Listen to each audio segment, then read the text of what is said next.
Singapore has been a haven for millionaires for years, thanks in part to its low taxes. Now a new report says the tiny island will be the place for the wealthy to park their money.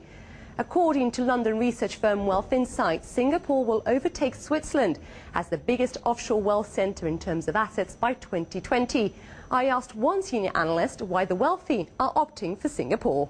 It's got stable government, it's got a transparent legal system, a history of investment management. Having English as the first language is very, very helpful, and therefore it's the obvious place to go to. According to the research firm behind this report, Singapore is the fastest growing wealth centre in the world, with $550 billion in assets under management. That's up from $50 billion in the year 2000. About $450 billion of that cash is offshore, but that's still a far cry from that of Switzerland, which reportedly has $2.8 trillion in assets under management. That's 34% of the global wealth pie. Now, those numbers show that Singapore still has a lot of catching up to do. But playing in its favour is a feeling that the wealthy are falling out of love with Switzerland. Analysts say that's in part because of outside pressures, like legal actions from the US and Europe that have shaken up Switzerland's bank secrecy laws. Location being far from your client, if your client is indeed a wealthy Asian investor, and a strong Swiss franc have also played a part.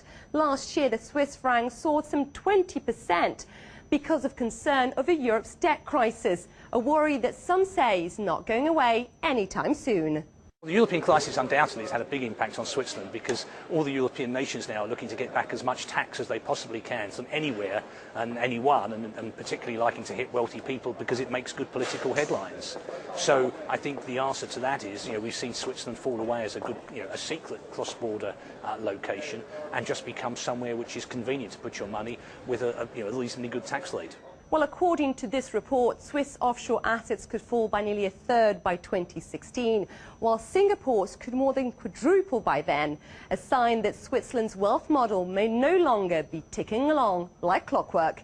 Isa Suarez, CNN, London.